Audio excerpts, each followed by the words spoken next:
Hey, welcome, flippers, to the Flipping Genius podcast. If you don't know yet, I'm Randy Lee. I'm your host, and we've been doing this for a while. This is this is season 5. And one thing I always encourage you to do is join our car flipping forum. And a lot of you have, and a lot of you have recently. We're well up over 1,000. I think we're up over 1,100 of you. And my goal is to get all of you interacting with each other and sharing information. I'm happy to answer your questions when they come to me individually. I'm happy to work with you individually, but I do encourage you to work with each other on the car flipping forum. If you're not a member yet, it is free to join. Just go to our website, flippinggenius.com, FLIPPINGENIUS.com, only one G in there. So flippinggenius.com, and you'll find links to everything we do, including the forum. It's free to join. I'll ask you 2 or 3 questions just to make sure that you're not a spammer. There are members from all around the world there, and they continue to grow, and it's really exciting to be able to share information with each other. And I thought, just for fun, I would give you a rundown of some of the folks who have most recently joined, just so you know who you'll be partnering with and sharing information with, just to get an idea too of the level of experience that is there and the level of enthusiasm that is there. Just going to quick go down the first name and a little bit about everybody. Zach is from Lima, Ohio, and Zach just flips cars for fun and is looking for a way to make some more money. Matt, not sure where Matt's from, but he wants to stop losing money on his personal cars. So he thought, hey, get with the pros.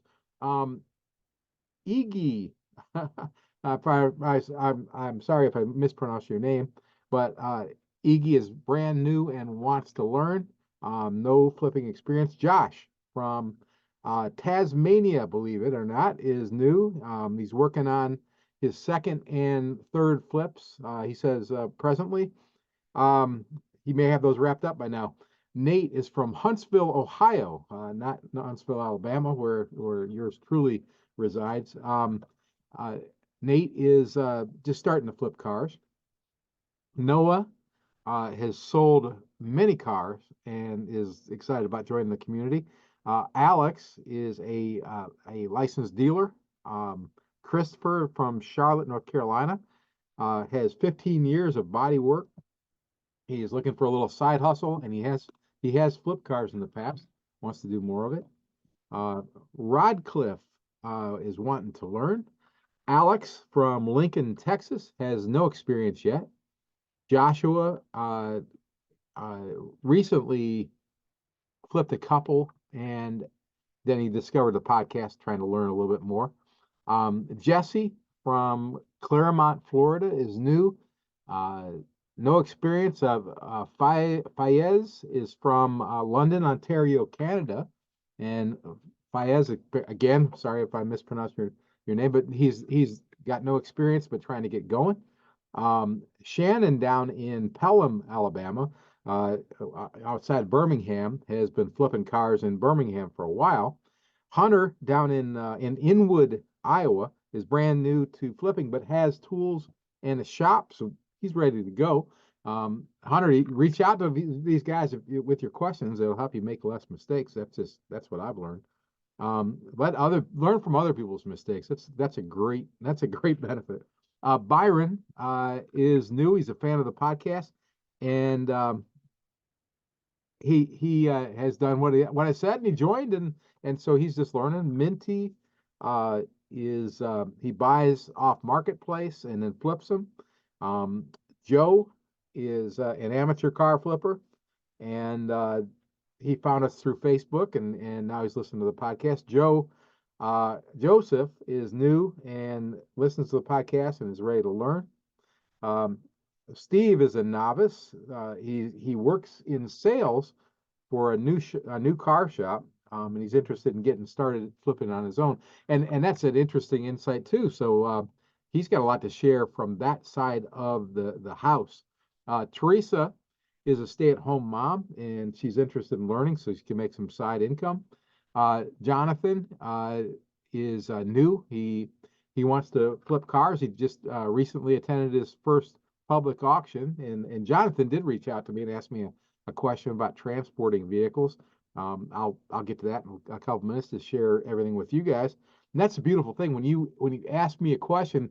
If you ask me a question on the forum and I answer it there, or somebody else answers it, everybody gets to share in that answer. And believe me, there's so much opportunity out there. Don't worry about anybody stealing your knowledge. You really want to gain from other people's knowledge, and that's what Flipping Genius is all about. Brandon is trying to get into it. He's a brand new dad and a mechanic, so he's set up. That's a good setup there. I don't know about the new dad thing. That's always fantastic, but being a mechanic is a big help. Sakib is new. He's working on his first flip right now, and he's running into some problems. So great place to be, Sakib, and ask the questions and share. Bisay has been flipping for 8 years, and he was referred by Bob. Thank you, Bob. David is from Fallbrook, California. David is learning. He's a mortgage loan officer, and he knows a little about the financial side, but trying to learn about the business side of flipping. Jeff is been doing flips for about 2 to 5 flips per year, and he wants to kind of step it up. James has owned a half dozen car lots, and he started doing it at his house and has walked through that progression over the years and has a ton of knowledge to share. But it's a great idea to be among people who are just getting into it. Keep your eyes and ears open. You'll learn from each other. Roy is wanting to learn and get a side hustle started. Dylan has been flipping and he wants to expand. And Isaiah says he's just trying to learn. There's a whole bunch of others who didn't give me a lot of information. I don't want to repeat every name, but these are just the bunch that have joined in the last few weeks.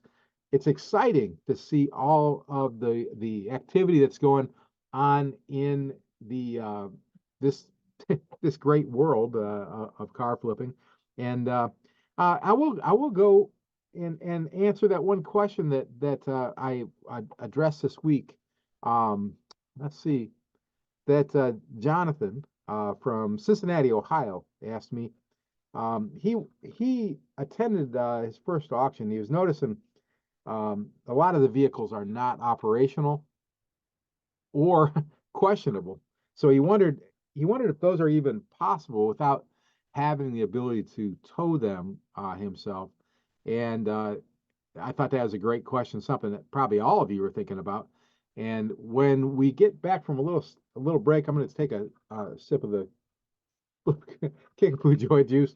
And when we get back, I'm going to answer Jonathan's question for everybody, and then we'll move on with some other information in this episode of Flipping Genius. If you haven't yet joined the car flipping forum, it's free to join.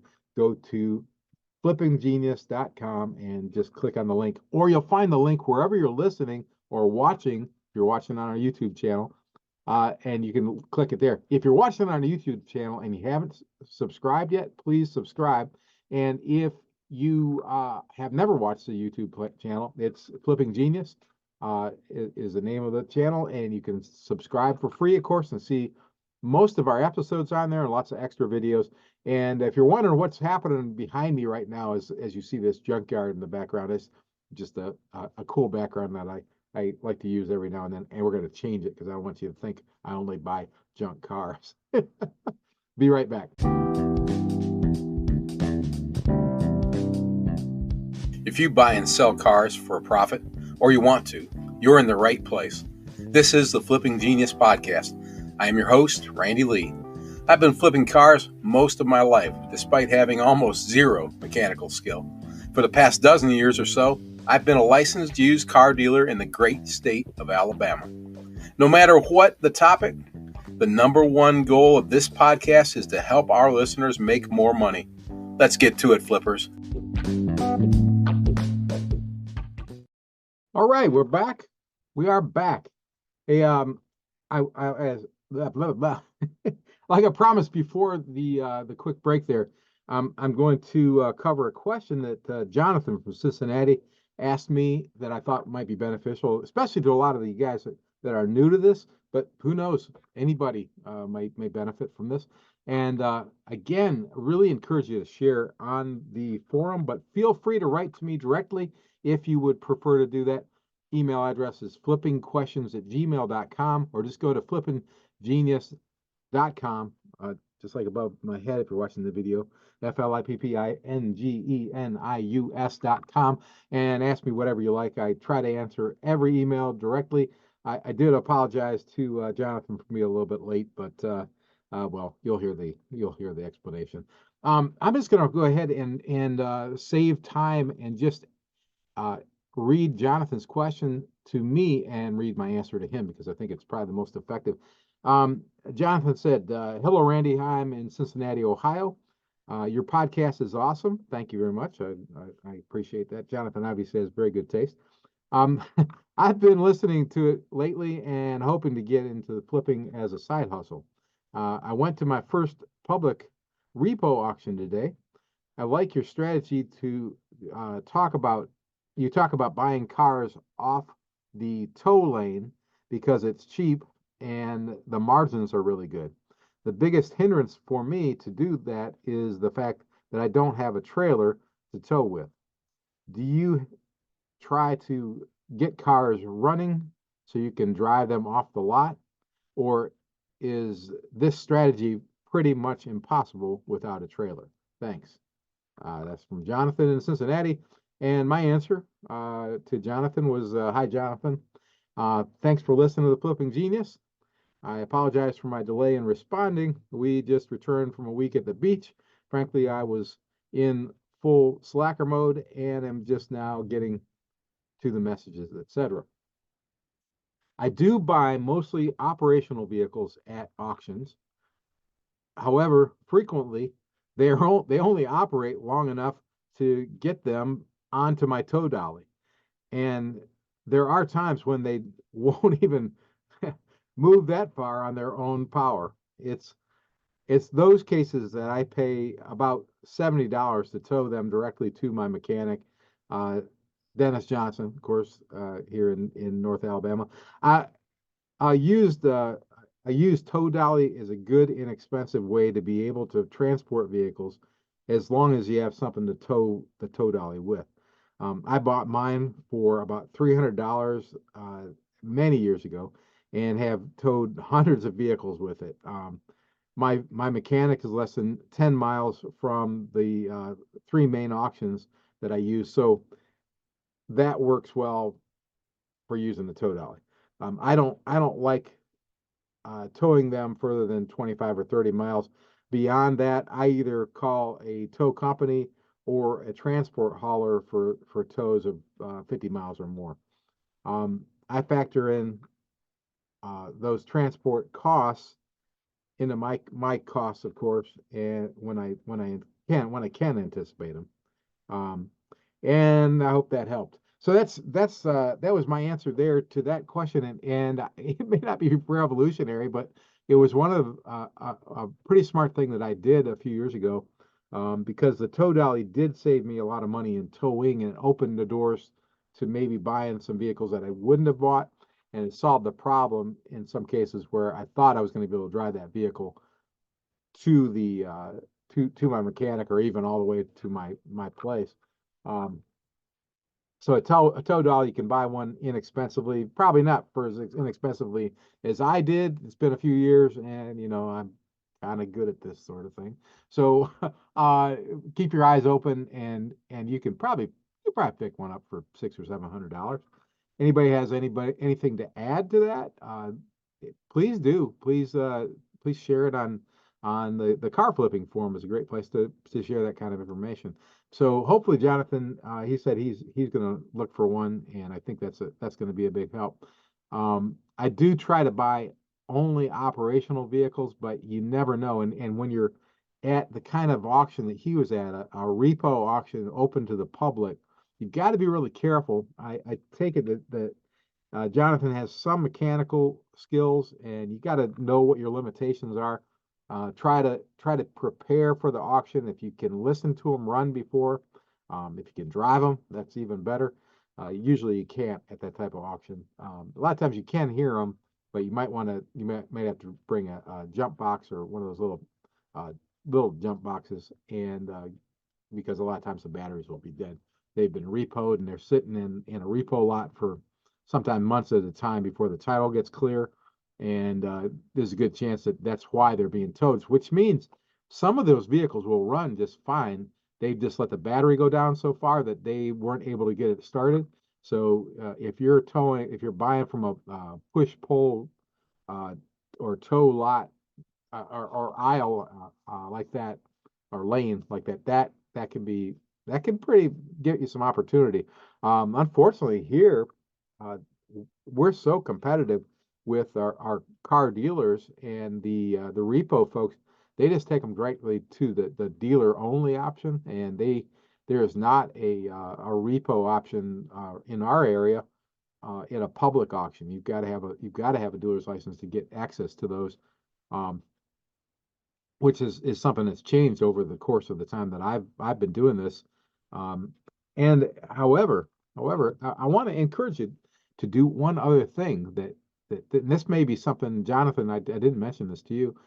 This may be a thing that all of you could try, and it's something that was very beneficial to me early on, and that is wearing your shoes out a little bit. And one of the places you can wear your shoes out at it are title pawn places, which a lot of these repos come from the title pawn places. Um, Another place would be a buy here, pay here lot. Now, those guys tend to know what they got, and if it's worth salvaging, they usually do it. So I would encourage you to go to a title pawn place or any place that is a payday loan place, maybe that titles that pawns titles, because what they're not really in the car business, they're in the money business, and so when they do have to repossess a car, if that car doesn't run, it's trouble. It's trouble for them. If they can't move it, it's trouble for them. So if you can be the problem solver for them, if you're the one that they call and they say, "Hey, Randy, I've got this, 2008 Chevy Impala. We towed it in here and it's just dead. Come check it out and see what you give me for it." A lot of times you're going to be able to buy that car for $300 or $400, and guess what? You're going to save all those auction fees. I don't know what Jonathan had to pay in auction fees when he bought a car from that public auction, but it's probably fairly hefty. I know it's very hefty at all the auctions, all the dealer auctions. The fees have gone up, the prices have gone up, competition has gone up. I I'd like to think that you could blame me for it because I've inspired so many of you to become car dealers. I know that's not true, but I still like to think it. But whatever it is, there's a lot more people competing, especially in the lower brackets that I compete in, where we're trying to buy some stuff really cheap, and there's those guys are out there and they're driving the prices up. But that doesn't mean there's not opportunities out there, guys. Go knock on some doors, walk in some doors, ask, and you will find some things. And of course, the other thing that I constantly uh, just can't say enough about: keep your head on a swivel. Look for vehicles that look like they should be repoed. They very well may be pretty soon. If you can buy that vehicle from the guy who owes the money on it, you may be able to get the repo pre-repo. Years ago, I wrote a book about pre-foreclosures in real estate.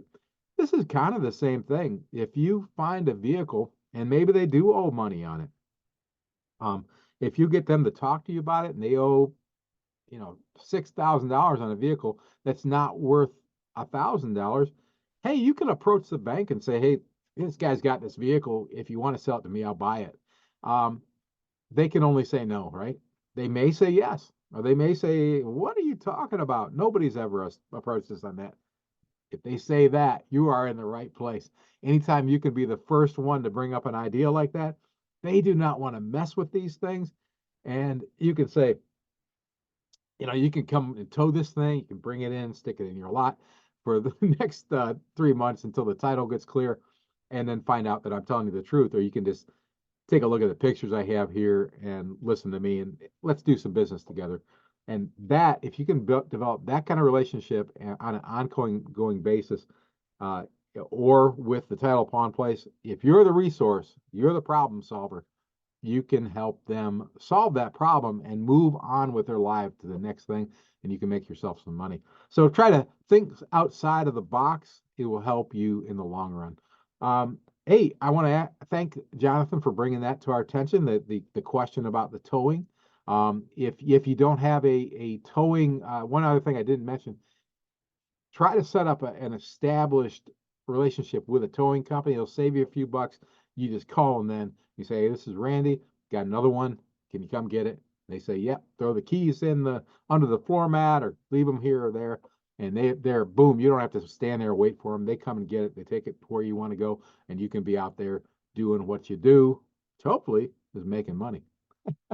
Hey, that's what I'm going to leave you with this week. I hope that helps everybody that listened. And if you are listening right now, and I think you are, please save us as a favorite. Please share us with your friends.